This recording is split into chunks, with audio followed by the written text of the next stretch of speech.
Hello, welcome back to another mini vlog. ఈరోజు నేను ఒక టాపిక్ గురించి చెప్దాం అనుకుంటున్నాను. లిటరల్లీ నేను 7 months నుంచి చాలా అంటే చాలా ఫీల్ అవుతున్నాను. మీకు వినాలంటే వినొచ్చు, లేదా స్కిప్ చేయొచ్చు, నాట్ అన్ ఇష్యూ. ఏంటంటే నేను స్కూలింగ్లో ఉన్నప్పుడు literally 7th or 8th class అప్పుడు మేము ఇద్దరు ముగ్గురం ఫ్రెండ్స్ మేము చాలా క్లోజ్గా ఉంటాము. మాకు ఒక ఫ్రెండ్ నెక్స్ట్ డే స్కూల్కి వచ్చి చాలా ఏడుస్తూ మాకు ఒక టాపిక్ చెప్పింది. ఏంటంటే వాళ్ళ సొంత అంటే ఓన్ కాదు, కజిన్ అన్నట్టు, తనని సెక్సువల్గా హెరాస్ చేస్తున్నాడంట.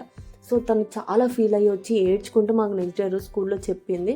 ఎవరికి చెప్పాలో అర్థం కావట్లేదు. ఇంట్లో మమ్మీ వాళ్ళకి చెప్తే నన్ను స్కూలింగ్ ఆపుతారా, లేకపోతే వెళ్ళి గొడవ పెట్టినా కూడా సొసైటీ నన్ను ఎలా చూస్తుంది, తను చేసిన తప్పుకి మళ్ళీ మిగతా అబ్బాయిలు కూడా నన్ను విచిత్రంగా చూస్తారు, అంటే అదే దాంతో చూస్తారు కదా, ఇలా అయిపోయింది ఈ అమ్మాయిని చూస్తారు, వాళ్ళు కూడా అడ్వాంటేజ్గా మనం మాట్లాడతారా అని చెప్పి చాలా ఫీల్ అయింది. వచ్చి మాకు చెప్పినా కూడా అదే నేను చెప్పిన చాలా పెద్ద తప్పు. అట్లీస్ట్ మేము తనకి కొంచెం ధైర్యం చెప్పి సార్కి మనం స్కూల్లో ఉన్న ప్రిన్సిపల్ కన్నా చెప్దాము, తను వెళ్ళి మన మమ్మీ వాళ్ళతో మాట్లాడతాను చెప్పినా అయిపోయేది. బట్ ఆ రోజు మేము ఫ్రెండ్స్ అందరం ఎవరైనా చెప్పలేదు. నువ్వే జాగ్రత్తగా ఉండు, దూరంగా ఉండు, తను ఉన్నప్పుడు తన దగ్గరికి వెళ్ళకు అని చెప్పేవాళ్ళం.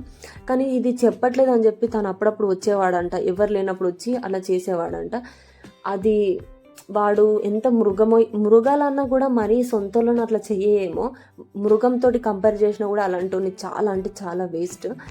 అలాంటి వాళ్ళకు దెబ్బ ఎప్పుడు తెలుస్తుంది అంటే తన ఇంట్లో తన చెల్ల కన్నా, అక్క కన్నా కానీ, తన అమ్మ కన్నా కానీ, లేదా తనకి ఒక కూతురు ఉంటే వాళ్ళకు తగులుతేనే తెలుస్తుంది. ఇప్పుడు పక్కింట్లో వాళ్ళకి ఎవరికైనా ఏదైనా అయినా కూడా, ఎవరికైనా దెబ్బ తగిలితే మనకు ఆ పెయిన్ తెలియదు, మనకి తగులుతేనే ఆ పెయిన్ ఏంటో మనకు తెలుస్తుంది. కానీ ఇలాంటి వాళ్ళు అసలు ఎందుకు బ్రతుకుతారో కూడా నాకు అర్థం కాలేదు. కానీ ఒకటి గుర్తుపెట్టుకోండి, ఎవరైనా సరే కర్మ అనేది ఇవాళ కాకపోయినా రేపైనా బయటపడుతుంది, గట్టిగా హిట్ చేస్తుంది. నీకు కాకపోయినా కూడా నీ పిల్లలకైనా హిట్ చేస్తుంది. ఈరోజు నువ్వు తప్పు చేస్తున్నావు, నీకు అనిపించింది నువ్వు చేస్తున్నావు, నువ్వు హ్యాపీగా ఉంటున్నావు, కానీ నీ వల్ల ఒకరు సఫర్ అవుతున్నారో నువ్వు చూడట్లేదు. నేను ఇది చాలా ఫీల్ అయ్యి నేను నా ఫ్రెండ్కి ఒక ఆమెకు చెప్తే, మా బాబాయ్ కూడా ఇలా మాట్లాడతాడు, నేను చాలా ఫీల్ అవుతా కానీ చెప్తే మా రిలేషన్స్, మా పిన్ని మేమందరం దూరం అవుతామేమో అని చెప్పింది. ఇలా మనం ఎవరికి చెప్పట్లేమని తెలిసే వాళ్ళు అడ్వాంటేజ్గా తీసుకుంటున్నారు. సొసైటీ కోసం కాదు, సొసైటీ కోసం అసలు బతకకండి. మీరు మీకోసం మీరు బతకండి, మీకోసం మీరు స్టాండ్ తీసుకోండి ప్లీజ్. అంత ఈజీగా ఎవరిని నమ్మకండి ఈ రోజులల్లో. సొంతోళ్ళే ఇలా చేస్తే, ఇంకా పైగా అన్ననే ఇలా చేస్తే ఇంకా బయట వాళ్ళు చేయడంలో అస్సలు ఆశ్చర్యపోని అవసరమే లేదు.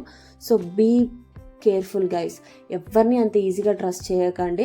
నేను అందరు అబ్బాయిలు ఇలాంటి వాళ్ళని అసలు మెన్షన్ చేయట్లేదు. కొంతమంది 7 months నుంచి చాలా రీగ్రెట్గా ఫీల్ అవుతున్నాను.